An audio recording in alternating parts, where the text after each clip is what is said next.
ಮಾಡ್ಕೊಂಡಿರೋದು ಒತ್ತುವರಿ, ಆದರೆ ಅದನ್ನು ತೆರವು ಮಾಡೋಕ್ಕೆ ಹೋದರೆ ಆಗುವಂಥದ್ದು ಗೂಂಡಾಗಿರಿ. ಇದು ಕಂಡು ಬಂದಿದ್ದು ಶಿವಾಜಿನಗರದಲ್ಲಿ ಯಾವಾಗ ಒತ್ತುವರಿ ತೆರವು ಕಾರ್ಯಾಚರಣೆಯ ಸಂದರ್ಭದಲ್ಲಿ ಗೂಂಡಾಗಿರಿ ನಡೀತು, ಸಹಜವಾಗಿ ಈ ವಿಚಾರದಲ್ಲಿ ಶಿವಾಜಿನಗರದಲ್ಲಿ ಬೇಕಂತಲೇ ಈ ರೀತಿ ಆಗುತ್ತೆ, ಬೇರೆನೆಲ್ಲೂ ಆಗದಿರೋದು ಶಿವಾಜಿನಗರದಲ್ಲಿ ಆಗುತ್ತೆ ಅಂತ ಹೇಳಿ ಆಯಿತು. ಆದರೆ ಎಲ್ಲಿ ಸಮಾಜಘಾತಕರು ಇರ್ತಾರೋ ಅವರು ಈ ರೀತಿಯಾದಂಥ ಕೃತ್ಯಗಳನ್ನು ಎಸಗ್ತಾನೆ ಇರ್ತಾರೆ. ಅದಕ್ಕೆ ಅವರು ಇವರು ಅಂತೇಳಿ ಏನಿಲ್ಲ. ಫುಟ್ಪಾತ್ ಒತ್ತುವರಿ ತೆರವಿಗೆ ಹೋದವರ ಮೇಲಿನೇ ಹಲ್ಲೆಯನ್ನು ನಡೆಸಲಾಗಿದೆ. ಶಿವಾಜಿನಗರದಲ್ಲಿ GBA ಸಿಬ್ಬಂದಿ ಮೇಲಿನೇ ಹಲ್ಲೆ ನಡೆಸಲಾಗಿದ್ದು, ಪೆಪ್ಪರ್ ಸ್ಪ್ರೇ ಮೂಲಕವಾಗಿ ಅಟ್ಯಾಕ್ ಅನ್ನು ಕೂಡ ಮಾಡಿದ್ದಾರೆ. ಶಿವಾಜಿನಗರದಲ್ಲಿ GBA ಅಧಿಕಾರಿಗಳ ಮೇಲೆ ಹಲ್ಲೆ ಮತ್ತು ಪೆಪ್ಪರ್ ಸ್ಪ್ರೇ ಅಟ್ಯಾಕ್. ಹಲವರನ್ನ ಈಗಾಗಲೇ ಬಂಧಿಸಲಾಗಿದೆ. ಪ್ರಮುಖ ಆರೋಪಿ ಈ ಸಂದರ್ಭದಲ್ಲಿ ಎಸ್ಕೇಪ್ ಆಗಿದ್ದಾನೆ. ಈ ವ್ಯಕ್ತಿ ತನ್ನನ್ನು ತಾನು ಕನ್ನಡದ ಸಂಘಟನೆಯೊಂದರ ಪ್ರಮುಖ ಅಂತ ಹೇಳಿ, ರಾಜ್ಯಾಧ್ಯಕ್ಷ ಅಂತ ಹೇಳಿ ಗುರುತಿಸಿಕೊಂಡಿರ್ತಕ್ಕಂತಹ ವ್ಯಕ್ತಿ GBA ಅಧಿಕಾರಿಗಳು ಅನ್ನುವಂಥದ್ದು ಗೊತ್ತಾದರೂ ಕೂಡ ಅವರ ಮೇಲೆ ಹಲ್ಲೆ ನಡೆಸಿದ್ದಾನೆ. ಪೆಪ್ಪರ್ ಸ್ಪ್ರೇ ಮಾಡಿದ್ದಾರೆ, ಹೊಡೆದಿದ್ದಾರೆ, ಬಡಿದಿದ್ದಾರೆ. ಇವೆಲ್ಲವನ್ನು ಕೂಡ ಮಾಡಿ ನಂತರ ಎಸ್ಕೇಪ್ ಆಗಿದ್ದಾರೆ. ಇದು ನಿಜಕ್ಕೂ ಕೂಡ ಒತ್ತುವರಿಯ ಸಂದರ್ಭದಲ್ಲಿ ನಡೆದಿರ್ತಕ್ಕಂತಹ ಗೂಂಡಾಗಿರಿ. ಹೇಗೆಲ್ಲ ಗೂಂಡಾಗಿರಿ ನಡೆದಿದೆ, ಯಾವ ಸ್ವರೂಪದಲ್ಲಿ ನಡೆದಿದೆ ನೋಡಿ. ಈತ ಹಿಡ್ಕೊಂಡು ಹೊಡಿತಾ ಇದ್ದಾನೆ. ಆದರೆ ಈ ವ್ಯಕ್ತಿ ಯಾರು ಅಂತೇಳಿ ನೋಡ್ತಾ ಹೋದಾಗ ಒಂದು ಸಂಘಟನೆಯಲ್ಲಿ ಈತ ತನ್ನನ್ನು ತಾನು ಗುರುತಿಸ್ಕೊಂಡಿದ್ದಾನೆ. ಮತ್ತು ಆತನ ಚೇಲಾಗಳು, ಆತನ ಸಹಚರರು ಈ ರೀತಿಯಾಗಿ ಒತ್ತುವರಿ ತೆರವು ಕಾರ್ಯಾಚರಣೆಗೆ ಬಂದಂತಹ ಅಧಿಕಾರಿಗಳ ಮೇಲೆ ಹಲ್ಲೆ ನಡೆಸಿದ್ದಾರೆ. ಒತ್ತುವರಿಯ ಗೂಂಡಾಗಿರಿ ಹೇಗಿತ್ತು ಅನ್ನೋದನ್ನು ಕೂಡ ನಿಮಗೆ ಹೇಳ್ತಾ ಹೋಗ್ತೀನಿ. ಯಾವ ಸ್ವರೂಪದಲ್ಲಿ ಇಲ್ಲಿ ಒತ್ತುವರಿಯ ಗೂಂಡಾಗಿರಿ ನಡೆದಿದೆ ಅಂತ ಹೇಳಿ, ಯಾವ ಸ್ವರೂಪದಲ್ಲಿ ಹೊಡೆದಿದ್ದಾರೆ, ಹೇಗೆಲ್ಲ ಇವರು ಬಡಿದಿದ್ದಾರೆ, ಮತ್ತು ಇಲ್ಲಿ ಆ ಹೋಗಿರ್ತಕ್ಕಂಥ ಅಧಿಕಾರಿಗಳ ಕೊರಳಲ್ಲಿರ್ತಕ್ಕಂತಹ ಅವರ ID ಕಾರ್ಡ್ ಇರುವಂತಹ ಟ್ಯಾಗ್ ಕೂಡ ಅವರ ಕೊರಳುಗಳಲ್ಲಿದೆ. ಅದನ್ನು ನೋಡಿದಾಗಲೇ ಯಾರಿಗಾದರೂ ಕೂಡ ಗೊತ್ತಾಗತ್ತೆ ಇವರು ಸರ್ಕಾರಿ ನೌಕರರು, ಸರ್ಕಾರಿ ಅಧಿಕಾರಿಗಳು ಅನ್ನೋದು ಗೊತ್ತಾಗತ್ತೆ. ಆದರೂ ಯಾವುದಕ್ಕೂ ಲೆಕ್ಕಕ್ಕೆ ಇಟ್ಟುಕೊಳ್ಳದವರ ರೀತಿಯಲ್ಲಿ ಹೊಡೆದಿದ್ದಾರೆ. ಶಿವಾಜಿನಗರದ ಬಸ್ ನಿಲ್ದಾಣದಲ್ಲಿ ತೆರವು ಕಾರ್ಯಾಚರಣೆ ನಡೀತಾ ಇತ್ತು. ಆ ಸಂದರ್ಭದಲ್ಲಿ ಹಲ್ಲೆ ನಡೆಸ್ತಾ ಇರುವಂಥದ್ದು. ಎಡ ಕೈಯಲ್ಲೂ ಹೊಡಿತಾನೆ, ಬಲ ಕೈಯಲ್ಲೂ ಹೊಡಿತಾನೆ, ಎರಡೂ ಕೈಯಲ್ಲಿ ಹೊಡಿತಾ ಇದ್ದಾನೆ ಈ ವ್ಯಕ್ತಿ. ಮತ್ತು ಯಾವಾಗ ಹೊಡೆಯೋಕ್ಕೆ ಶುರು ಮಾಡಿದ್ನೋ ಆತನ ಜೊತೆಗೆ ಇದ್ದಂಥವ್ರು ಕೂಡ ಹೊಡೆಯೋದಕ್ಕೆ ಶುರು ಮಾಡ್ತಾರೆ. ಈ ವ್ಯಕ್ತಿ ಮೊದಲಿಗೆ ಹೊಡಿತಾನೆ, ಇದಾದ ನಂತರ ಉಳಿದವರು ಹೊಡಿತಾರೆ. GBA ಸಿಬ್ಬಂದಿ, ಇಂಜಿನಿಯರ್ಗಳ ಮೇಲೂ ಕೂಡ ಹಲ್ಲೆಯನ್ನು ನಡೆಸ್ತಾರೆ. GBAನ ಅಧಿಕಾರಿಗಳ ಮೇಲೆ ಹಲ್ಲೆ ನಡೆಸ್ತಾರೆ, GBA ಸಿಬ್ಬಂದಿ ಮೇಲೆ ಹಲ್ಲೆ ನಡೆಸ್ತಾರೆ, ಇಂಜಿನಿಯರ್ಗಳ ಮೇಲೆ ಹಲ್ಲೆ ನಡೆಸ್ತಾರೆ. ಏನೋ ಶಿವಾಜಿನಗರದಲ್ಲಿ ಮೊದಲ ಬಾರಿಗೇನು ಇವತ್ತು ಫುಟ್ಪಾತ್ ತೆರವು ಕಾರ್ಯಾಚರಣೆ ನಡೀತಿರೋದಂಥದ್ದಲ್ಲ. GBA ವ್ಯಾಪ್ತಿಯಲ್ಲಿ ಆಲ್ರೆಡಿ ಫುಟ್ಪಾತ್ ತೆರವು ಕಾರ್ಯಾಚರಣೆ ನಡೀತಾ ಇದೆ. ಇದು ಗೊತ್ತಿದೆ. GBA ಅಧಿಕಾರಿಗಳು ತೆರವು ಮಾಡ್ತಾ ಇದ್ದಾರೆ ಅಂತ ಗೊತ್ತಿದೆ. ಆದರೆ ಹೆಸರಿಗೆ ಹೊಟ್ಟೆಪಾಡು, ಆದರೆ ಮಾಡ್ತಾ ಇರುವಂಥದ್ದು ಈ ರೀತಿಯಾದಂತಹ ಗೂಂಡಾಗಿರಿ. ಇದು ಖಂಡಿತವಾಗ್ಲೂ ಕೂಡ ಬಡವರು ಮಾಡುವಂತಹ ಕೆಲಸ ಅಲ್ಲ, ಇದು ದುಷ್ಕರ್ಮಿಗಳು ಮಾಡ್ತಕ್ಕಂತಹ ಕೆಲಸ. ಬಡವರಾದರೆ ಅಳ್ತಾರೆ, ತಮ್ಮ ಕಷ್ಟವನ್ನು ಹೇಳ್ಕೊಳ್ತಾರೆ. ಆದರೆ ಈ ವ್ಯಕ್ತಿಗಳು ಇಲ್ಲಿ ಹೊಡೆಯೋದಿಕ್ಕೆ ಅಂತಲೇ ಬಂದಂಥವ್ರು. ಸಿಬ್ಬಂದಿ, JCB ಡ್ರೈವರ್ ಎಲ್ಲರ ಮೇಲೂ ಕೂಡ ಪೆಪ್ಪರ್ ಸ್ಪ್ರೇ ಮಾಡ್ತಾರೆ ನೋಡಿ. ಹಾಡ ಹಗಲಲ್ಲಿ ಈ ರೀತಿಯಾಗಿ ಪೆಪ್ಪರ್ ಸ್ಪ್ರೇ ಮಾಡೋದಂತೆ, ಹೊಡೆಯೋದಂತೆ, ಬಡಿಯೋದಂತೆ. ಅಂದರೆ ಇಂತಹ ವ್ಯಕ್ತಿಗಳು ಇನ್ನು ಉಳಿದ ಸಮಯಗಳಲ್ಲಿ ಹೇಗೆ ಮಾಡ್ಬೋದು, ಹೇಗೆ ವರ್ತಿಸ್ಬೋದು ಇವ್ರುಗಳು? ಹಲ್ಲೆ ಮಾಡಿದಂತಹ ವ್ಯಕ್ತಿ ನಮ್ಮ ಕರ್ನಾಟಕ ಸೇನೆ ಅನ್ನುವಂಥ ಒಂದು ಸೇನೆಯನ್ನು ಕಟ್ಕೊಂಡು ಅದಕ್ಕೆ ಅಧ್ಯಕ್ಷ ಅಂತ ಈತ ಬಸವರಾಜ್ ಪಡುಕೋಟೆ ಅನ್ನುವಂತಹ ವ್ಯಕ್ತಿ. ಈತ ಮತ್ತು ಈತನ ಸಹಚರರು ಗುಂಪು ಕಟ್ಕೊಂಡು ಬಂದು ಅಧಿಕಾರಿಗಳ ಮೇಲೆ ಹಲ್ಲೆ ನಡೆಸಲಾಗಿದೆ. ಅಷ್ಟೇ ಅಲ್ಲ, ಆನಂತರ ಎಸ್ಕೇಪ್ ಆಗಿದ್ದಾನೆ. ಉಳಿದವರೆಲ್ಲ ಸಿಕ್ಕಾಕೊಂಡಿದ್ದಾರೆ, ಅವನ ಚೇಲಾಗಳೆಲ್ಲ ಸಿಕ್ಕಾಕೊಂಡಿದ್ದಾರೆ. ಆದರೆ ಆತ ಮಾತ್ರ ಎಸ್ಕೇಪ್ ಆಗಿದ್ದಾನೆ. ಗುಂಪು ಕಟ್ಕೊಂಡು ಬಂದು ಅಧಿಕಾರಿಗಳ ಮೇಲೆ ಹಲ್ಲೆ ನಡೆಸಲಾಗಿದೆ. ಅಧಿಕಾರಿಗಳನ್ನು ದೂಡಿದ್ದಾರೆ, ತಳ್ಳಿದ್ದಾರೆ, ಹೊಡೆದಿದ್ದಾರೆ, ಒದ್ದಿದ್ದಾರೆ. ನೋಡಿ ಯಾವ ಸ್ವರೂಪದಲ್ಲಿ ಮುಷ್ಟಿ ಹಿಡಿದು ಪಂಚ್ ಕೊಟ್ಟಿದ್ದಾರೆ ಅಧಿಕಾರಿಗಳನ್ನ ಅಂತೇಳಿ ಗೊತ್ತಾಗುತ್ತೆ. ಈತ ಬಸವರಾಜ್ ಪಡುಕೋಟೆ ಅಧಿಕಾರಿಗಳಿಗೆ ಹೊಡಿತಾ ಇದ್ದಾನೆ, ಮುಷ್ಟಿ ಕಟ್ಕೊಂಡು ಹೊಡಿತಾನೆ. ಅಷ್ಟೇ ಅಲ್ಲದೆ ಇನ್ನೋರ್ವ ಅಧಿಕಾರಿ ಆತನನ್ನು ತಳ್ಕೊಂಡು ಹೋಗ್ತಾರೆ. ಎಲ್ಲರೂ ಕೂಡ ಇಂಜಿನಿಯರ್ಗಳು. ಆ ಇಂಜಿನಿಯರ್ಗಳಿಗೆ ಇಲ್ಲಿ ಫುಟ್ಪಾತ್ ತೆರವು ಮಾಡೋದಕ್ಕೆ ಬಂದರೆ ಈ ರೀತಿಯಾಗಿ ಹೊಡಿತಾರೆ, ಬಡಿತಾರೆ. ನೋಡಿ ಅಲ್ಲಿ ತಕ್ಕೊಂಡು ಸಿಕ್ಕಿದ್ದನ್ನು ಅವ್ರ ಮೇಲೆ ಎಸಿತಾ ಇರುವಂಥದ್ದು, ಬಕೆಟನ್ನು ಹಿಡ್ಕೊಂಡು ಹೊಡಿತಾ ಇರುವಂಥದ್ದು, ಹೆಲ್ಮೆಟ್ನಿಂದ ಹೊಡಿತಾ ಇರುವಂಥದ್ದು, ಚೇರ್ ಹಿಡ್ಕೊಂಡು ಹೊಡಿತಾ ಇರುವಂಥದ್ದು. ಅಂದರೆ ಯಾವ ವ್ಯವಸ್ಥೆ ಇದು? ಯಾರು ಇವರೆಲ್ಲ? ಈ ಸಮಾಜಘಾತಕ ಶಕ್ತಿಗಳು. ಇಂಥವರ ವಿರುದ್ಧ ನಿರ್ದಾಕ್ಷಿಣ್ಯ ಕ್ರಮ ಆಗಬೇಕು ಅನ್ನೋದು ಮಾತ್ರ ಅಲ್ಲ, ಇಂತಹ ತೆರವು ಕಾರ್ಯಾಚರಣೆ ಸಂದರ್ಭದಲ್ಲಿ ಒಂದು SOPಯನ್ನು ಪಾಲನೆ ಮಾಡುವಂಥದ್ದು ಕೂಡ ಅಷ್ಟೇ ಮುಖ್ಯ. ಈ ರೀತಿಯಾಗಿ ಯಾರ್ದೋ ಕೈಯಲ್ಲಿ ಹೋಗಿ ಅಧಿಕಾರಿಗಳು ಹೀಗೆ ಹೊಡೆತ ತಿನ್ನೋ ರೀತಿಯಲ್ಲಿ ಆಗಬಾರ್ದು. ಈ ಮಹಿಳೆ ಏನಿದ್ದಾರೆ ಇವರು ಅಸಿಸ್ಟೆಂಟ್ ಇಂಜಿನಿಯರ್. ಅವರ ಮೇಲ್ಗಡೆ ಪೆಪ್ಪರ್ ಸ್ಪ್ರೇ ಮಾಡಲಾಗಿದೆ. ಅವರ ಕಣ್ಣಿಗೆ ಪೆಪ್ಪರ್ ಸ್ಪ್ರೇ ಮಾಡಿದ್ದಾರೆ, ನೇರವಾಗಿ ಕಣ್ಣಿಗೆ ಪೆಪ್ಪರ್ ಸ್ಪ್ರೇಯಿಂದ ಹೊಡೆದಿದ್ದಾರೆ. AE ಮೇಲೆ ಪೆಪ್ಪರ್ ಸ್ಪ್ರೇಯಿಂದ ಅಟ್ಯಾಕ್ ಮಾಡಲಾಗಿದೆ. ಯಾವ ಸ್ವರೂಪದಲ್ಲಿ ಅಟ್ಯಾಕ್ ಮಾಡ್ತಾರೆ ಅಂದ್ರೆ ಎಂತಹ ವ್ಯಕ್ತಿಗಳಲ್ಲಿ ಕೆಲಸ ಮಾಡ್ತಾ ಇದ್ದಾರೆ ಅಂತ ಹೇಳಿ. ಭದ್ರತೆಯಲ್ಲಿ ನಂತರ ಸಿಬ್ಬಂದಿಯನ್ನು ಶಿಫ್ಟ್ ಮಾಡಲಾಯಿತು.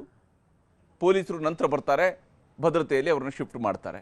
ಆದರೆ ವಿಚಾರ ಇರುವಂಥದ್ದು, ಇಂತಹ ಸಂದರ್ಭಗಳಲ್ಲಿ SOP ಪಾಲನೆ ಆಗೋದು ಬೇಡವಾ? ಸ್ಥಳೀಯ ಪೊಲೀಸರಿಗೆ ಇನ್ಫಾರ್ಮ್ ಮಾಡಿ ಪೊಲೀಸ್ ಭದ್ರತೆಯನ್ನು ಕೊಟ್ಟರೆ ಇಂತಹ ಕಾರ್ಯಾಚರಣೆ ನಡೆಸುವಂಥ ಸಂದರ್ಭದಲ್ಲಿ ಸುಲಭವಾಗಿ ನಡೆಸೋದಕ್ಕೆ ಸಾಧ್ಯ ಇಲ್ವಾ? ಯಾವ ಕಾರಣಕ್ಕಾಗಿ ಏಕಾಏಕಿ ಅಧಿಕಾರಿಗಳನ್ನೇ ಕಳಿಸ್ಬಿಡ್ತಾರೆ? ಆ ಅಧಿಕಾರಿಗಳು ಬಂದು ತೆರವು ಕಾರ್ಯಾಚರಣೆ ಮಾಡಿದಾಗ ಈ ರೀತಿಯಂಥ ಸಮಾಜಘಾತಕ ಶಕ್ತಿಗಳು ಇರೋದಿಲ್ಲ ಅಂತೇಳಿ ಏನು ಗ್ಯಾರಂಟಿ? ಈ ರೀತಿಯಾದಂತಹ ಅಟ್ಯಾಕ್ ಆಗಲ್ಲ ಅನ್ನುವಂಥದ್ದು ಏನು ಗ್ಯಾರಂಟಿ? ಅವರು ಹೊಡೆದಿರುವಂಥ ರೀತಿಯನ್ನು ನೋಡಿದ್ರೆ ಕೊಲೆ ಮಾಡೋದಕ್ಕೆ ಹೊಡೆದ ರೀತಿಯಲ್ಲಿ ಹೊಡೆದಿದ್ದಾರೆ, ಆ ಸ್ವರೂಪದಲ್ಲಿ ಹೊಡೆದಿದ್ದಾರೆ. ಆನಂತರ ಕೊಲೆ ಯತ್ನದ ಪ್ರಕರಣವನ್ನು ದಾಖಲಿಸೋದಲ್ಲ. ಇಂತಹ ಪ್ರಕರಣಗಳನ್ನು ಮೊದಲಿಗೆ ಮುನ್ನೆಚ್ಚರಿಕೆಯನ್ನು ಯಾಕೆ ತೆಗೆದುಕೊಳ್ಳೋದಿಲ್ಲ? ಇಲ್ಲಿ ಹಲ್ಲೆಗೊಳಗಾದಂತಹ ವ್ಯಕ್ತಿಗಳು ನೋಡಿ, AEE ಮಾಧವರಾವ್ ಅನ್ನುವಂಥ AEE ಅವರ ಮೇಲೂ ಕೂಡ ಹಲ್ಲೆಯನ್ನು ನಡೆಸಲಾಗಿದೆ. AEE ಸಾವಿತ್ರಿ ಅವರ ಮೇಲೂ ಕೂಡ ಅಟ್ಯಾಕ್ ಅನ್ನ ಮಾಡಿದ್ದಾರೆ. ಹೀಗೆ ಒಬ್ಬರಾದ ಮೇಲೆ ರುಚಿತಾ, ಇವರು AE ರುಚಿತಾ ಅವರ ಮೇಲೂ ಕೂಡ ಅಟ್ಯಾಕ್ ಮಾಡಿದ್ದಾರೆ. JCB ಡ್ರೈವರ್ ಆದಂತಹ ಸಿದ್ದಪ್ಪನ ಮೇಲೆ ಅಟ್ಯಾಕ್ ಅನ್ನು ಮಾಡಿದ್ದಾರೆ. ಸಿದ್ದಪ್ಪ ಅನ್ನುವಂತಹ JCB ಡ್ರೈವರ್ ಮತ್ತು ಟ್ರ್ಯಾಕ್ಟರ್ ಸಿಬ್ಬಂದಿ ಸುನಿಲ್ ಮೇಲೂ ಕೂಡ ಅಟ್ಯಾಕ್ ಅನ್ನು ಮಾಡಿದ್ದಾರೆ. ಒಬ್ಬರಾದ ಮೇಲೆ ಒಬ್ಬರ ಮೇಲೆ ಹೊಡೆದಿದ್ದಾರೆ.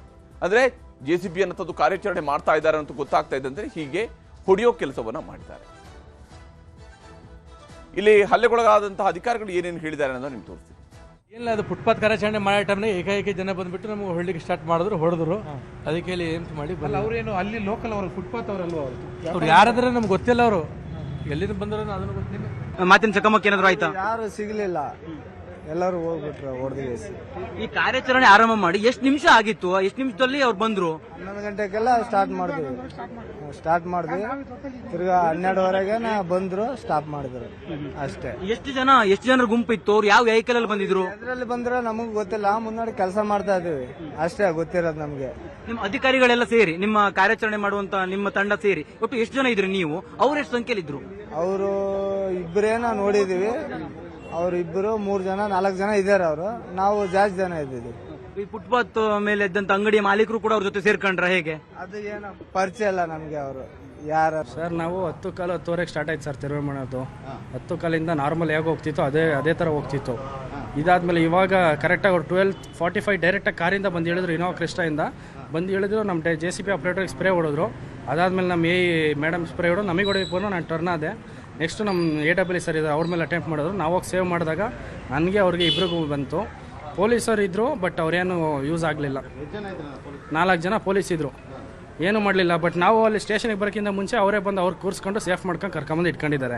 ನನ್ನ ಪ್ರಕಾರ ಅವ್ರು ನಮ್ಮನ್ನು ಸೇಫ್ ಮಾಡೋಕ್ಕೆ ಬಂದಿರಲಿಲ್ಲ, ಅವ್ರನ್ನ ಸೇಫ್ ಮಾಡೋಕ್ಕೆ ಬಂದಿರು ಅಂತ ಹೇಳ್ಬೋದು. ಗೊತ್ತಿಲ್ಲ ಸರ್ ಯಾರು ಅಂತ ನನಗೆ. ನನ್ನ ಪ್ರಕಾರ ಏನು ಅಲ್ಲಿ ವಸೂಲಿ ಮಾಡ್ತಾರೋ ಅವರು ಇಲ್ಲ ರೌಡೀಸೋ ಏನೂ ಗೊತ್ತಿಲ್ಲ ಸರ್. ನನಗೇನು ಗೊತ್ತಿಲ್ಲ, ನಮ್ಗೆ ಗೊತ್ತೇ ಇಲ್ಲ ಸರ್. ನಾವು ಲೋಕಲೇಟ್ ಅಲ್ಲ.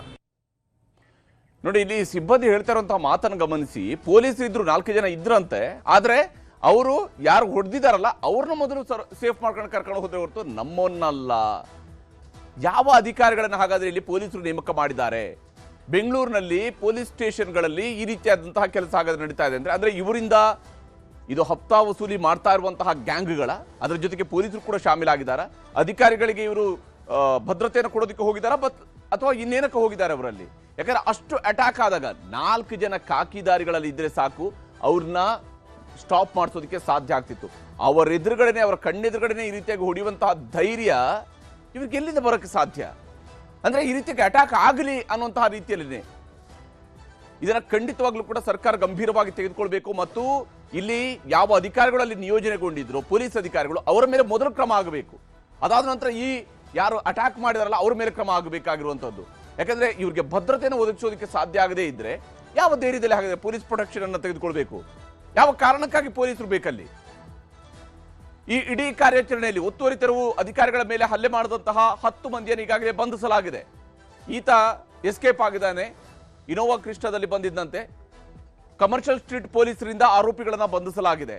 ಅಂದ್ರೆ ಈ ಕೇಸ್ ಅತ್ಯಂತ ಕ್ಲಿಯರ್ ಆಗಿ ತೋರಿಸ್ತಾ ಇರುವಂತದ್ದು ಬೆಂಗಳೂರಿನ ಫುಟ್ಪಾತ್ನಲ್ಲಿ ನಡೀತಾ ಇರುವಂತಹ ವ್ಯಾಪಾರದ ಜೊತೆಗೆ ಇರುವಂತಹ ಕಾಣದ ಕೈಗಳ ಸಂಪರ್ಕ.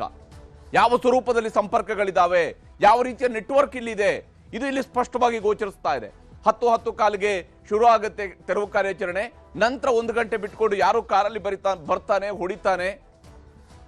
ಏನಿದೆ ಹಾಗಾದ್ರೆ?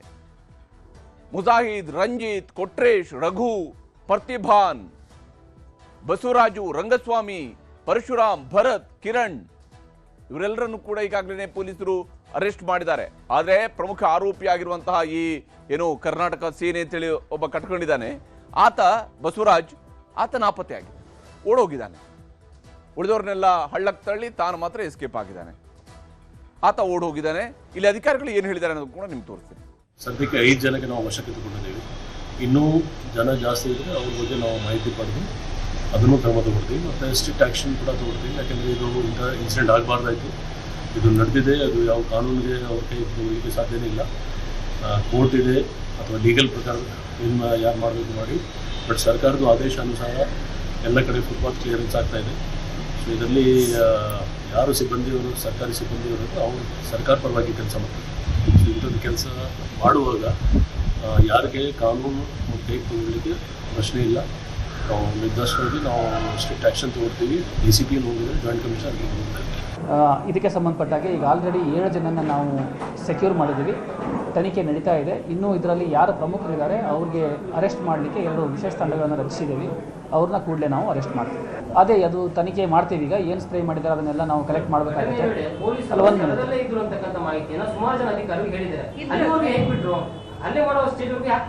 ಆಯಿತು, ಅದನ್ನು ನಾವು ವೆರಿಫೈ ಮಾಡ್ತೀವಿ. ಈಗ ಅವರಲ್ಲಿ ಇದ್ರಾ ಇಲ್ಲ, ನಮಗೆ ಇಂಟಿಮೇಷನ್ ಬಂದಿತ್ತಾ ಇಲ್ಲ ಅಂತಕ್ಕಂಥದ್ರ ಬಗ್ಗೆ ನಾವು ವೆರಿಫೈ ಮಾಡ್ತೀವಿ. ಇವತ್ತು ಸಹ ಪೊಲೀಸ್ ಕೊಟ್ಟಿದ್ದಾರೆ. ನಾರ್ಮಲ್ ಆಗಿ ಹೆಚ್ಚು ಜನ ಪ್ರತಿ ದಿವಸ ನೋಡಿದ್ದೀವಿ ನಾವು. 12-13 ದಿವಸದಿಂದ ಮಾಡ್ತಾ ಇದ್ದೀವಿ. ಇಷ್ಟೇ ಪೊಲೀಸ್ ಅನ್ನು ಕೊಡ್ತಾ ಇದ್ದಿದ್ದು. ಯಾರಾದ್ರೂ ಬಂದ್ರೆ ಮನವಿ ಕೊಟ್ಟು ಮಾತಾಡಿ ಸೀನಿಯರ್ ಆಫೀಸರ್ಸ್ ಹತ್ರ ಮಾತಾಡ್ತಾ ಇದ್ರು. ಇವ್ರು ಮಾತ್ರ ಕಿಡಿಗೇಡಿಗಳು ಹಲ್ಲೆ ಮಾಡೋ ಮಟ್ಟಕ್ಕೆ ಹೋಗಿದ್ದಾರೆ, ಹಲ್ಲೆ ಮಾಡಿದ್ದಾರೆ. ಖಂಡಿತ ಅಂತವ್ರನ್ನ ಈಗ 10 ಜನರನ್ನ ಅರೆಸ್ಟ್ ಮಾಡಿದ್ದಾರೆ. ಇನ್ನೊಬ್ರು ಮುಖ್ಯ ಅಕ್ಯೂಸ್ಡ್ ಯಾರಿದ್ದಾರೆ ಅವ್ರು ಸಿಗ್ಬೇಕಿದೆ. ಅವ್ರನ್ನ ಸದ್ಯದಲ್ಲಿ ಅರೆಸ್ಟ್ ಮಾಡ್ತೀವಿ ಅಂತ ತಿಳಿಸಿದ್ದಾರೆ. 6 ಜನ ಅಧಿಕಾರಿಗಳ ಮೇಲೆ, ಒಂದು JCB ಡ್ರೈವರು, ಆಮೇಲೆ ಒಂದು ಟ್ರ್ಯಾಕ್ಟರ್ ಡ್ರೈವರು, ಮತ್ತೆ 4 ಜನ ಅಧಿಕಾರಿಗಳ ಮೇಲೆ ಹಲ್ಲೆ ಆಗಿದೆ. ಹಾಸ್ಪಿಟ್ಲಿಗೆ ಹೋಗಿ ನಾನು ಅವ್ರ ಪರಿಸ್ಥಿತಿ. ಮಹಿಳಾ ಅಧಿಕಾರಿ ಮೇಲೆ ಪೆಪ್ಪರ್ ಸ್ಪ್ರೇ ಹಾಕಿದ್ದಾರೆ. ನೀವು ನೋಡ್ತಾ ಇದ್ದೀರಿ, ಇಲ್ಲಿ ಕಂಟಿನ್ಯೂ ಆಗಿ ಮಾಡ್ತಾ ಇದ್ವಿ. ಈಗ ಯಾವುದೇ ಕಾರಣಕ್ಕೂ ಫುಟ್ಪಾತ್ ತೆರವು ಕಾರ್ಯಾಚರಣೆ ನಿಲ್ಲೋದಿಲ್ಲ ಇಂತಹ ಘಟನೆಗಳಿಂದಾಗಿ. ಇಲ್ಲಿ ನೋಡಿ, ಆಯುಕ್ತರು ಕೂಡ ಹೇಳ್ತಾ ಇದ್ದಾರೆ, GBAನಲ್ಲಿ ಸೆಂಟ್ರಲ್ ಪಾಲಿಕೆ ಆಯುಕ್ತರು ಹೇಳ್ತಾ ಇದ್ದಾರೆ ಅಲ್ಲಿ ಪೊಲೀಸರು ಇದ್ರು ಅಂತೇಳಿ. 4 ಜನ ಪೊಲೀಸ್ ಪ್ರೊಟೆಕ್ಷನ್ ಅನ್ನು ಕೊಟ್ಟಿದ್ದಾರೆ ಅಂತೇಳಿ. ಅಲ್ಲಿ ಸಿಬ್ಬಂದಿ ಕೂಡ ಹೇಳ್ತಿದ್ದಾರೆ ಪೊಲೀಸ್ ಪ್ರೊಟೆಕ್ಷನ್ ಕೊಟ್ಟಿದ್ದಾರೆ. DCP ಅವರು ಮಾತ್ರ ನೋಡ ನಾವು ವೆರಿಫೈ ಮಾಡ್ತೀವಿ ಅಂದ್ರೆ ಇಲ್ಲಿ ಪೊಲೀಸರಿಗೂ GBA ಕಾರ್ಯಾಚರಣೆಗೂ ಸಂಬಂಧವೇ ಇಲ್ವಾ? ಬೆಂಗಳೂರಿನ ಫುಟ್ಪಾತ್ ತೆರವು ಕಾರ್ಯಾಚರಣೆಯಲ್ಲಿ ಪೊಲೀಸರಿಗೆ ಜವಾಬ್ದಾರಿಗಳೇ ಇಲ್ವಾ? ಪ್ರೊಟೆಕ್ಷನ್ ಕೊಡುವಂಥದ್ದಂದ್ರೆ ಹೇಗೆ? ಅಧಿಕಾರಿಗಳ ಮೇಲೆ ಪೆಪ್ಪರ್ ಸ್ಪ್ರೇ ಮಾಡುವಷ್ಟು ಧೈರ್ಯ ಇವ್ರಿಗೆ ಎಲ್ಲಿಂದ ಬಂತು? ಯಾರು ಇವರುಗಳು? ಪೆಪ್ಪರ್ ಸ್ಪ್ರೇ ತಂದು ಇವರು ಅಧಿಕಾರಿಗಳ ಮೇಲೆ ಹಲ್ಲೆ ಮಾಡ್ತಾರೆ, ಸ್ಪ್ರೇ ಮಾಡ್ತಾರೆ, ಚೇರ್ಗಳಲ್ಲಿ ಹೊಡಿತಾರೆ. ಒಬ್ಬ ಪೊಲೀಸ್ ಕೂಡ ಅಲ್ಲಿ ಅವರ ರಕ್ಷಣೆಗೆ ಬರುವುದಿಲ್ಲ. ಒಬ್ಬ ಪೊಲೀಸ್ ಬರುವುದಿಲ್ಲ. ಇದು ಯಾವ ರೀತಿಯಾದಂತಹ ಪರಿಸ್ಥಿತಿ ಹಾಗಾದ್ರೆ? ಬೆಂಗಳೂರಿನಲ್ಲಿ ತೆರವು ಕಾರ್ಯಾಚರಣೆಗೆ ಈಗಲೇ ಆಗಬೇಕು ಅಂತೇಳಿ ಅಧಿಕಾರಿಗಳು ಕೂಡ ಪಟ್ಟು ಹಿಡಿದಿದ್ದಾರೆ. ತೆರವು ಕಾರ್ಯಕ್ಕೆ ಯಾವುದೇ ರೀತಿಯ ಬ್ರೇಕ್ ಕೊಡೋದಿಲ್ಲ ಅಂತೇಳಿ ಸರ್ಕಾರವು ಕೂಡ ಹೇಳ್ತಾ ಇದೆ. ಪೊಲೀಸರಿಂದ ಸ್ಥಳದಲ್ಲಿನೇ ಬಿಗಿ ಭದ್ರತೆಯನ್ನು ಒದಗಿಸುವಂತಹ ಕೆಲಸವನ್ನ ಮಾಡ್ತಾ ಇದ್ದಾರೆ. ಫುಟ್ಪಾತ್ ಮೇಲೆ ಅಂಗಡಿಗಳನ್ನು ತೆರವು ಕಾರ್ಯಾಚರಣೆ ಕೂಡ ನಡೀತಾ ಇದೆ. ಯಾಕಂದ್ರೆ ಫುಟ್ಪಾತ್ಗಳಲ್ಲಿ ಶೆಡ್ಗಳ ರೀತಿಯಲ್ಲಿ ಕಟ್ಕೊಂಡಿದ್ದಾರೆ. JCB ಮೂಲಕ ಶೀಟ್ಗಳನ್ನ ಮತ್ತು ಶೆಲ್ಟರ್ಗಳನ್ನ ತೆರವು ಮಾಡುವಂತಹ ಕೆಲಸಕ್ಕೆ ಈಗ ಸರ್ಕಾರ ಮುಂದಾಗಿದೆ. ಆ ಮೂಲಕ ಆ ಫುಟ್ಪಾತ್ಗಳು ಕ್ಲೀನ್ ಆಗಲೇಬೇಕು. ಇದು ಮಲ್ಲೇಶ್ವರಮಲ್ಲೇ ಆದ್ರೆ ನಡೆಯುತ್ತೆ, ಶಿವಾಜಿನಗರದಲ್ಲಿ ನಡಿಬಾರ್ದು ಅನ್ನೋಂಥದ್ದೆಲ್ಲ ಇಲ್ಲ. ಶಿವಾಜಿನಗರದಲ್ಲೂ ನಡಿಬೇಕು. ಯಾವುದೇ ಪ್ರದೇಶದಲ್ಲೇ ಆಗಲಿ ಬೆಂಗಳೂರಿನಲ್ಲಿ ಕ್ಲೀನ್ ಆಗಿ ಫುಟ್ಪಾತ್ಗಳು ಆಗಲೇಬೇಕಾಗಿರುವಂಥದ್ದು. JCB ಮೂಲಕ ಶೀಟ್ ಮತ್ತು ಶೆಲ್ಟರ್ಗಳನ್ನು ತೆರವು ಮಾಡುವಂತಹ ಕಾರ್ಯಾಚರಣೆಯನ್ನ ನಡೆಸಲಾಗ್ತಾ ಇದೆ. ಮತ್ತು ಈ ಕೆಲಸವನ್ನ ಒಂದು ಕಡೆಯಲ್ಲಿ ಮಾಡ್ತಾ ಇರುವಂಥದ್ದು ಹಲ್ಲೆ ದೊಂಬಿ ಕೃತ್ಯಗಳಿಗೆ ಅವಕಾಶ ಕೊಡೋದಿಲ್ಲ ಅಂತ ಹೇಳಿ ಕೃಷ್ಣ ಬೈರೇಗೌಡರು ಕೂಡ ಹೇಳಿದ್ದಾರೆ. ಹಲ್ಲೆ ದೊಂಬಿ ಕೃತ್ಯಗಳಿಗೆ ನಾವು ಅವಕಾಶ ಕೊಡೋದಿಲ್ಲ ಅಂತೇಳಿ. ಆದರೆ ಮಂತ್ರಿಯವರು ಕೂಡ ಎನ್ಶೂರ್ ಮಾಡಬೇಕಲ್ವಾ ಅಧಿಕಾರಿಗಳ ಭದ್ರತೆಯನ್ನ? ಹೇಗೆ ಈ ಪೊಲೀಸರು ಅಲ್ಲಿ ಭದ್ರತೆಯನ್ನು ಕೊಡೋದ್ರಿಂದ ನುಣುಚಿಕೊಳ್ತಾರೆ? ಯಾವ ಸ್ವರೂಪದಲ್ಲಿ ಈ ರೀತಿಯಾಗಿ ಅಟ್ಯಾಕ್ ಆಗುತ್ತೆ? ಹಲ್ಲೆ ನಡೆಸಿದವರ ಬಂಧನ ಆಗಿದೆ, ಪ್ರಮುಖರ ಬಂಧನ ಆಗುತ್ತೆ ಅನ್ನುವಂತಹ ಮಾತನ್ನ ಮಂತ್ರಿಯವರು ಹೇಳಿದ್ದಾರೆ. BNS ಸೆಕ್ಷನ್ 307 ಅಡಿಯಲ್ಲಿ ಪ್ರಕರಣವನ್ನ ದಾಖಲಿಸಿಕೊಳ್ಳಲಾಗಿದೆ. ಈಗ ಯಾರಾದ್ರೂ ವಯಸ್ಸಾದವರಲ್ಲಿ ಇದ್ದು ಈ ರೀತಿಯಾಗಿ ಹೊಡೆದಿರ್ತಿದ್ರೆ ಏನಾಗಿರಬಹುದು ಪರಿಸ್ಥಿತಿ? ಸಮಾಜಘಾತಕರ ವಿರುದ್ಧ ಕ್ರಮ ನಿಶ್ಚಿತ ಅನ್ನೋಂತ ಹೇಳ್ತಿದ್ದಾರೆ. ಉದ್ದುದ್ದ ಮಾತಾಡುವಂಥದ್ದು ಮಾತ್ರ ಅಲ್ಲ, ಜೊತೆಗೆ ಇಲ್ಲಿ ಕೆಲಸವೂ ಕೂಡ ಆಗಬೇಕಾಗಿದೆ. ಇಂತಹವರ ವಿರುದ್ಧ ಕ್ರಮ ಮಾತ್ರ ಅಲ್ಲ, ಅಲ್ಲಿ ಭದ್ರತೆಯನ್ನು ಕೊಡ್ತಾ ಇದ್ದಂಥವರಲ್ಲಿ ಏನು ಲೋಪ ಇದೆ? ಹೇಗೆ ಸಾಧ್ಯ ಆಯಿತು? ಪೊಲೀಸರು ಇದ್ದಾಗ ಹೀಗೆ ಯಾರೋ ಬಂದು ಹೊಡೆಯೋದಕ್ಕೆ ಹೇಗೆ ಸಾಧ್ಯ ಆಯಿತು? ಅವ್ರೇನು ಭಾಳ 1000 ಜನ ಬಂದಿರಲಿಲ್ಲ ಅಲ್ಲಿ. ಅವರು ಬಂದಿರೋದು ಒಂದು ಕಾರಲ್ಲಿ ಬಂದಿರೋ 6-7 ಜನ ಬಂದಿದ್ದಾರಂತೆ. ಎಲ್ಲ ಸೇರಿದಾಗ ಒಂದು 10 ಜನ ಅಲ್ಲಿ ಇದ್ದಾರೆ. ಅವ್ರು ಸೇರ್ಕೊಂಡು ಹೊಡೆದಿದ್ದಾರೆ. ಗಂಭೀರ ಕಾನೂನು ಉಲ್ಲಂಘನೆ, ಯಾರನ್ನೂ ಕೂಡ ನಾವು ಬಿಡೋದಿಲ್ಲ ಅಂತ ಹೇಳ್ಕೊಂಡು ಮಂತ್ರಿಗಳು ಹೇಳ್ತಾ ಇದ್ದಾರೆ. ದೆಹಲಿಯಲ್ಲಿ ನಿಂತುಕೊಂಡು ಮಾತನಾಡಿದ್ದಾರೆ. ಅಧಿಕಾರಿಗಳ ಬೆನ್ನಿಗೆ ದೃಢವಾಗಿ ನಿಲ್ತೀವಿ ಅನ್ನುವಂತಹ ಮಾತನ್ನ ಮಂತ್ರಿಗಳು ಕೂಡ ಹೇಳಿದ್ದಾರೆ. ಕೃಷ್ಣ ಬೈರೇಗೌಡರ ಮಾತನ್ನು ನಿಮ್ಗೆ ತೋರಿಸ್ತೀವಿ. 10 ಜನವನ್ನ ಪೊಲೀಸರು ಯಾರ್ಯಾರು ಈ ಹಲ್ಲೆಯಲ್ಲಿ ಭಾಗಿಯಾಗಿದ್ರು 10 ಜನಗಳನ್ನ ಕರ್ಕೊಂಡು ಬಂದಿದ್ದಾರೆ. ಬಸವರಾಜ್ ಅನ್ನೋರು ಇನ್ನೂ ಸಿಕ್ಕಿಲ್ಲ. ಈಗ ತಕ್ಷಣ ಅವರನ್ನು ಕೂಡ ಅರೆಸ್ಟ್ ಮಾಡಬೇಕು ಅಂತ ನಾನು ಪೊಲೀಸವ್ರಿಗೆ ಮಾತಾಡಿದ್ದೇನೆ. ಪೊಲೀಸ್ ಕಮಿಷನರ್ಗೂ ಮಾತಾಡಿದ್ದೇನೆ, DCPಗೆ ಮಾತಾಡಿದ್ದೇನೆ, ನಮ್ಮ ಸಿಬ್ಬಂದಿಯವ್ರಿಗೂ ಮಾತಾಡಿದ್ದೇನೆ. ನಮ್ಮ ಕಮಿಷನರು ಕೂಡ ಪೊಲೀಸ್ ಸ್ಟೇಷನ್ನಲ್ಲೇ ಹಾಲಿ ಇದ್ದಾರೆ. ಸೊ ಆ ಬಸವರಾಜ್ ಅನ್ನೋರ್ನು ಕೂಡಲೇ ಅರೆಸ್ಟ್ ಮಾಡಬೇಕು ಅಂತ ಸೂಚನೆ ಕೊಟ್ಟಿದ್ದೇನೆ. ಮತ್ತು ಅವ್ರ ಮೇಲೆ ಗೂಂಡಾ ಕೇಸನ್ನು ಹಾಕಬೇಕು ಅಂತಲೂ ನಾನು ಸೂಚನೆ ಕೊಟ್ಟಿದ್ದೇನೆ. ಹಾಗೂ ಬೇರೆ ಯಾರ್ಯಾರು ಈ ಪೆಪ್ಪರ್ ಸ್ಪ್ರೇ ಮಾಡಿದ್ದಾರೆ ಮತ್ತು ಬೇರೆ ಸಾಮಗ್ರಿಗಳನ್ನು ತಗೊಂಡು ನಮ್ಮ ಸಿಬ್ಬಂದಿಯನ್ನು ಹೊಡೆದಿದ್ದಾರೆ ಅವರೆಲ್ಲರ ಮೇಲೆ 307 ಸೆಕ್ಷನ್ನನ್ನೇ ಹಾಕಬೇಕು ಅಂತಲೂ ನಾನು ಪೊಲೀಸವ್ರಿಗೆ ತಾಕೀತು ಮಾಡಿದ್ದೇನೆ. ಯಾಕಂದರೆ ಅವರು ಗಂಭೀರ ಹಲ್ಲೆಯನ್ನೇ ಮಾಡಿದ್ದಾರೆ. ಹಾಗಾಗಿ ಇದರಲ್ಲಿ 307 ಸೆಕ್ಷನ್ನನ್ನೇ ಹಾಕಿ ಅವ್ರ ಮೇಲೆ ಕೇಸನ್ನು ದಾಖಲು ಮಾಡಬೇಕು ಅಂತ ಸೂಚನೆ ಕೊಟ್ಟಿದ್ದೇನೆ.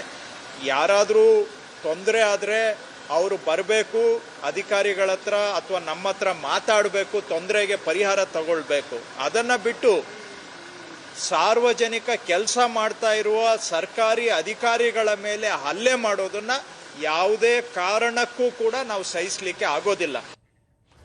ಇಷ್ಟು ಗಂಭೀರವಾದಂತಹ ಹಲ್ಲೆ ಆಗಿದೆ, ದಾಳಿ ನಡೆಸಲಾಗಿದೆ. ಆ ಅಧಿಕಾರಿಯನ್ನು ದುಡಿದ ಫೋರ್ಸ್ನಲ್ಲಿ ಆತ ಹೋಗಿ ಅಲ್ಲಿ ಕೆಳಗಡೆ ಬೀಳ್ತಾರೆ. ಇಲ್ಲಿ ಪೊಲೀಸರು ಮಾತ್ರ ಕೈ ಕಟ್ಕೊಂಡು ಮೋಸ್ಟ್ಲಿ ನಿಂತ್ಕೊಂಡು ನೋಡ್ತಾ ಇದ್ರು. ಇಡೀ ಘಟನೆ ಆದಾಗ ಯಾರು ರೆಕಾರ್ಡ್ ಮಾಡ್ತಾ ಇದ್ದಾರೆ, ಅದು ಬಿಟ್ಟರೆ ಪೊಲೀಸರಂತೂ ಯಾವುದೇ ಕೆಲಸ ಮಾಡಿಲ್ಲ. ಇದು ಅಗತ್ಯವಾಗಿ ಇವರ ಮೇಲೆ ಕ್ರಮ ಆಗಬೇಕು ಮತ್ತು ಇಂತಹ ವ್ಯಕ್ತಿಗಳ ವಿರುದ್ಧವೂ ಕ್ರಮ ಆಗಬೇಕು ಮತ್ತು ಭದ್ರತೆಯಲ್ಲಿ ಆಗಿರುವಂತಹ ಲೋಪ ಏನಿದೆಯಲ್ಲ ಆ ಲೋಪದ ಬಗ್ಗೆಯೂ ಕೂಡ ಸರ್ಕಾರ ಗಂಭೀರವಾಗಿ ತೆಗೆದುಕೊಳ್ಳಲೇಬೇಕು. ಇಲ್ಲದೆ ಹೋದರೆ ಇಲ್ಲಿ ಕಾಣದ ಕೈಗಳ ಜೊತೆಗಿರುವಂತಹ ಸಂಬಂಧ ಮಾತ್ರ ಈ ರೀತಿಯಾದಂತಹ ಘಟನೆಗಳಿಗೆ ಕಾರಣ ಆಗುತ್ತೆ. ಆ ಕಾಣದ ಕೈಗಳನ್ನು ಪತ್ತೆ ಹಚ್ಚುವಂಥದ್ದು ಕೂಡ ಸರ್ಕಾರದ ಜವಾಬ್ದಾರಿ.